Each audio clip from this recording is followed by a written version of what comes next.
চট্টগ্রামের সন্তান হাবিলদার রজমালির নাম কেউ বলে না, ইতিহাস থেকে নাই করে দিয়েছে। আপনারা তার নাম শুনেছেন? সিপাহী বিপ্লবে যদি দুইটা নাম থাকে, এর একটা মঙ্গল পান্ডে আর একটা হাবিলদার রজমালি, ইতিহাস পড়িও না, নতুন করে তৈরিও করি না, পাবলিকেশনও বানাই না, শুধু রাস্তা কাঁপাই দিলে হবে না ভাই। হাবিলদার রজমালি এই ব্রিটিশদের বিরুদ্ধে পার্বত্য অঞ্চলে যুদ্ধ করতে করতে পার্বত্য চট্টগ্রামের ঘোড়া নিয়ে ঢুকে গেছে। একটা সময় সঙ্গীহারা হয়ে গেছে, ব্রিটিশদের কাছে জীবন দিবে না, এই জন্য তিনি চিরতরে পার্বত্য চট্টগ্রামের ভিতরে ঢুকে গেছে, আর ব্যাক করেন নাই। তিনি মনে করেছেন যুদ্ধ করতে করতে প্রয়োজনে হারাইয়া যাব, তবু আমার স্বাধীন জীবন ব্রিটিশ বেনিয়াদের কাছে হত্যা হইতে দিব না। সেই হাবিলদার রজমালির সন্তান এই বীর চট্টলা। আমাদের ইতিহাস তো আমরা জানি না।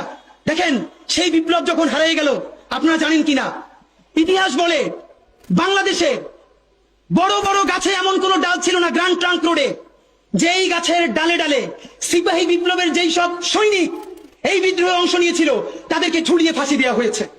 তাদের বাবাকে, তাদের সন্তানদেরকে জগন্নাথ বিশ্ববিদ্যালয়ের সামনে বাহাদুর শাহ পার্ক গিয়ে দেখবেন, এখনো তাদের নাম লেখা আছে। আগে ছিল ভিক্টোরিয়া পার্ক, পরে আমাদের বাহাদুর শাহের নামে করা হয়েছে। গিয়ে দেখবেন প্রকাশ্য দিবালোকে গাছের সাথে ঝুলিয়ে আমাদের বিপ্লবীদেরকে ফাঁসি দেওয়া হয়েছে। শুধু তাই না, 5 দিন 7 দিন ধরে সেই লাশ ঝুলিয়ে রাখা হয়েছে, যাতে মানুষ দেখে শিক্ষা পায় আর কেউ কোনোদিন ব্রিটিশদের বিরুদ্ধে বিপ্লব বা বিদ্রোহ করতে না পারে। দেখেন, বিপ্লব জিতে যাওয়ার আগে আমরা যখন সামান্য ভুলে পরাজয় হয়েছে, আমাদের লাশ গাছে গাছে ঝুলেছে। এরপর মুক্তি আসতে আরো 100 বছর লেগেছে। 1857 সালে মুক্তি আসতে পারতো। আপনারা নিশ্চয়ই জানেন 1757 সালের পরে 1857 সালে এই 100 বছরেও ব্রিটিশদের আমাদেরকে যেই ক্ষতি করতে পারে নাই, 1857 সালে মহাবিদ্রোহে আমাদের পরাজয়ের পর তার 1000 গুণ ক্ষতি তারপরে তারা করেছে। আমাদের সমস্ত সম্পদ ধ্বংস করে দিয়েছে। যারা জমিদার ছিল সেই মুসলমানরা তাদেরকে কৃষক বানিয়ে দিয়েছে। শুধু কৃষক না, ভূমিহীন কৃষক বানিয়ে দিয়েছে। ভাইরা আমার, এই জুলাই যদি এটাকে বিপ্লবে পরিণত করতে না পারি, চূড়ান্ত যোগ্যতা অর্জন করে যদি এটাকে চূড়ান্ত পিকে যেতে না পারি, সামনে বাংলাদেশে আমাদের জন্য ভয়াবহ সে আর একটা সিপাহী বিপ্লবের করুণ প্রতি অপেক্ষা করছে। আপনারা অনেকে ভাবতেছেন এইটাও কি সম্ভব? জামাতের ভাইয়েরা অনেকে বুঝে না, বলে কি করে সম্ভব? মনে করাই দেই, শহীদ নিজামী মুজাহিদ সাহেবেরা মন্ত্রী হিসেবে সর্বশেষ যখন সম্ভবত 2006 বা 2007 মন্ত্রী ছিলেন, বলেন তো তার কয় বছর পর তাদেরকে ফাঁসি দেওয়া হইল? 10 বছরও লাগে নাই। রানিং ফুল মন্ত্রী ছিল, লক্ষ লক্ষ মানুষ তাদের সাথে ছিল, তাদের মন্ত্রণালয় একটা পয়সার দুর্নীতি বের করতে পারে নাই। 10 বছরের মধ্যে মন্ত্রিত্বের পর তাদেরকে ফাঁসি দেওয়া শুধু হয় নাই, তাদের সন্তানরা তাদের জানাজাটা পর্যন্ত পড়তে পারে নাই। সংখ্যা দিয়ে হয় না ভাই, কোটি কোটি মানুষ দিয়ে সবকিছু হয় না। আজকে আপনারা প্রথম আলোর বিরুদ্ধে বলেন, এই যে আসার সময় বলতেছিলাম শায়েক রে, প্রথম আলোর প্যারালাল কাছাকাছি একটা পত্রিকা কি আমরা দাঁড় করাইতে পারছি?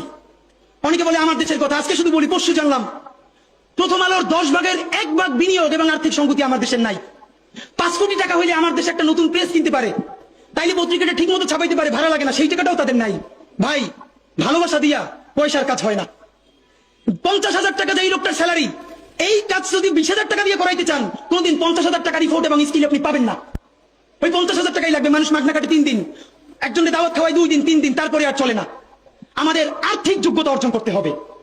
আমাদের অনেকগুলো প্রতিষ্ঠান লাগবে, একটা প্রতিষ্ঠান না। আমাদের ভাইদের সমস্যা কি জানেন? সে আজকে যদি হাটাজারি মাদ্রাসা দিয়ে কেউ একটা পত্রিকা বার করে, সেই পত্রিকাটাও সে জাতীয় মূলধারা বানাবে না, দেবে দৈনিক হাটাজারি। সে বানাবে মানে কোনো না কোনো ঘুরে ফিরা তার চিন্তায়, মননে, মগজে প্রথমে হয়তো হাটাজারি, সর্বোচ্চ বড় হইলে হেফাজত, এরপরে সর্বোচ্চ বড় হইলে বাংলাদেশের শুধু মুসলমান। ভাইরা, এই মুসলমানের বাইরের যে জনগোষ্ঠী, সেটা কি আপনার না? আপনি ভাবেন এই দেশের আপনি প্রধানমন্ত্রী, তারপরে ভাবেন আপনার জনগোষ্ঠী কারা, আপনি সেরকম চিন্তা করেন। সুতরাং আমি কথায় অনেক ভুলভ্রান্তি বলতে পারি, কিন্তু বিশ্বাস করেন আমার কলিজা চিল্লেও আপনারা শুধু যেটা পাবেন সেটা হইল আমি চক্ষু বন্ধ করে দেখতে পাই। আমরা যদি যোগ্যতা নিয়ে 5-10 বছরের মধ্যে দাঁড়াইতে না পারি, এই ভিডিও, এই ছবি, এই শহীদ পরিবার, এই আহত, এদের জীবন তো শেষ। এদের পরবর্তী জেনারেশনকে পর্যন্ত কি ভয়ানক গণহত্যার শিকার হইতে হবে আমরা চিন্তাও করতে পারতেছি না।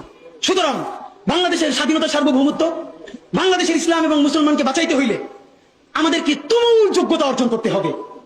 এই মাদ্রাসা শিক্ষিত জনগোষ্ঠীর মধ্যে হাজার হাজার ছেলে লাগবে যারা সিএনএন, আল জাজিরায় তুমুল ইংলিশে বলতে পারবে। তাকে যে জঙ্গি বলা হয়, মিথ্যা ট্যাগ দেওয়া হয়, এটাকে ডিমান্ড করতে পারবে সেই ইংলিশে এবং অবাক করার মতো ফ্লুয়েন্ট ইংলিশে। এই যোগ্যতা আমার লাগবে। আমাদের ভাইয়েরা কিতাবি আরবি এবং অন্য আরবি ভিন্ন জিনিস, তাকে দুর্দান্ত আরবি বলতে পারতে হবে। আমাদের প্ল্যাকার্ডে ইংলিশ কই, আমাদের প্ল্যাকার্ডে আরবি কই। ভাই, নিজের কাজ নিজে না করলে অন্য কেউ কইতে দেয় না। প্লিজ আপনারা কয়দিন আমারে, কয়দিন ওরে ভাই মনে করবেন, এরপর তো আমি আপনার বিপক্ষে বলবো, তখন আবার গাই যাবেন, এইটা কইলেন না। নিজে শক্তিশালী হন, নিজে যোগ্যতা অর্জন করেন। আমার গালি দিয়ে হইলেও, বোকা দিয়ে হইলো যে এই পুচকি বলা এত ভাব লয়, যা যোগ্যতা অর্জন করে ফেলাই। তবে কি জানেন, মিছিল দিয়া জান দেওয়া এটা একদিনের কাজ, 3 দিন 5 দিন 1 মাসের কাজ, যোগ্যতা তো আর 1 বছরে অর্জন হয় না। এটা বিরাট একটা জিহাদ। আপনারা বলেন না জিহাদ চাই, চলেন জিহাদটাই শুরু করি। সেই জিহাদটা হইল একজনের সব করার দরকার নাই। এই দেশে আমাদের অনেক মাশাআল্লাহ আলেম হইছে, আলেমদের মধ্য থেকে এখন আইটি উদ্যোক্তা লাগবে, বুলধেরান মিডিয়া লাগবে। আমার যে 8,000 ছেলেটা এখন পড়ে, চলেন সে আজকে জিহাদ ঘোষণা করি, আগামী 5 বছর পর, আগামী 10 বছর পর আমি এমন প্রতিষ্ঠান গড়ে তুলবো যে এটা শুধুই ইসলাম আর মুসলমানের প্রতিষ্ঠান না, এটা আপামর বাংলাদেশের প্রতিষ্ঠান হবে।